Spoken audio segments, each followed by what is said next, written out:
हर खबर सबसे पहले स्वागत है आपका अपने चैनल पर। दिन की बड़ी खबर हम बताएंगे शाम के 7:30 पर। देश और विदेश की, कुछ खेल की और व्यापार की। तो चलिए शुरू करते हैं। समाचार रेडियो की तरह रहेगा। आज का मुख्य समाचार। नमस्कार।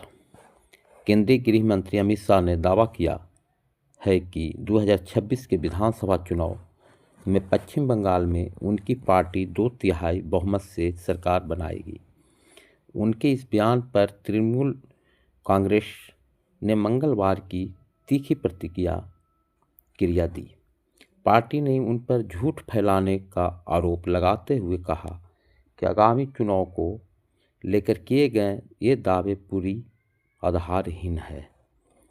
पश्चिम बंगाल के दौरे पर आए केंद्रीय गृह मंत्री अमित शाह ने बांग्लादेश से लगते बॉर्डर पर फेंसिंग को लेकर ममता सरकार पर तीखा हमला बोला। शाह ने कहा, बंगाल में टीएमसी की सरकार है, वह जमीन नहीं दे रही है। इसके चलते सीमा पर फेंसिंग लगाने का काम नहीं हो पा रहा है। भाजपा सरकार इस मामले में सख्त कार्रवाई करेगी। पश्चिम बंगाल की मुख्यमंत्री ममता बनर्जी बांकुड़ा में आयोजित रैली में एसआईआर को लेकर बड़ा आरोप लगाया। उन्होंने कहा कि एआई तकनीकी का इस्तेमाल कर एसआईआर किया जा रहा है। ममता बनर्जी ने घुसपैठ को बढ़ावा देने के भाजपा के आरोपों पर पलटवार किया। सुरक्षा एजेंसियों ने एक बांग्लादेश के कट्टरपंथी संगठनों से संबंध रखने के आरोप में असम और त्रिपुरा से कई लोगों को गिरफ्तार किया है। ये सभी पूर्वोत्तर के अस्थिर करने की साजिश रच रहे थे। कड़ाके की ठंड और घने कोहरे को बीच ट्रेन का सुचारू संचालन रेलवे प्रशासन के लिए बड़ी चुनौती है। कोहरे के कारण कई ट्रेनों को संचालन प्रभावित हुआ है। ऐसे में रेलवे ने लाइव मॉनिटरिंग की शुरुआत की है। प्रीमियर ट्रेनों पर खास नज़र रखी जा रही है। यात्रा में विलंब के कारण प्रभावित यात्रियों के भोजन का बंदोबस्त भी किया जा रहा है। विदेश। बांग्लादेश की पूर्व प्रधानमंत्री खालिदा जिया के निधन के बाद देश में शोक का माहौल है। ऐसे में अंतरिम सरकार ने घोषणा की है कि कल यानी बुधवार को खालिदा जिया के पार्थिव शरीर को सुपुर्द-ए-खाक किया जाएगा।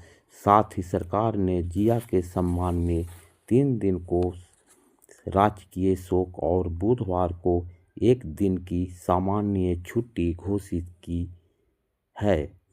ट्रंप और नेतन्याहू की फ्लोरिडा में हुई बैठक वेस्ट बैंक पर चर्चा पर फोकस रही। साथ ही दोनों नेताओं के बीच हमास के निरस्त्रीकरण और ईरान के परमाणु कार्यक्रम को लेकर भी बात हुई।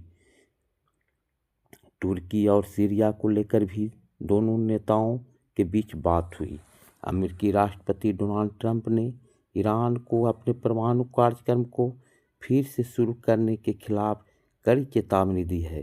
फ्लोरिडा स्थित अपने मार-ए-लागो स्टेट के इजरायली प्रधानमंत्री बेंजामिन नेतन्याहू से मुलाकात के दौरान ट्रंप ने 2 टूक कहा कि अगर ऐसा हुआ तो हम उन्हें पूरी तरह से बर्बाद कर देंगे। अमेरिकी राष्ट्रपति ट्रंप ने रूसी राष्ट्रपति पुतिन के आवास पर कथित यूक्रेनी ड्रोन हमले पर प्रतिक्रिया दी है। ट्रंप ने कहा कि राष्ट्रपति पुतिन ने उन्हें बताया कि यूक्रेन के ड्रोन के एक झुंड ने कथित तौर पर उनके एक आवास को निशाना बनाया।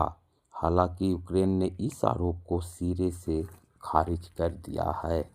जीवन धारा। जब आप ठान लेते हैं कि अब औसत दर्जा स्वीकार नहीं, डर के आगे रुकना नहीं, अपनी कम नहीं आंकनी, तभी जीवन में असली बदलाव शुरू होता है। धन्यवाद।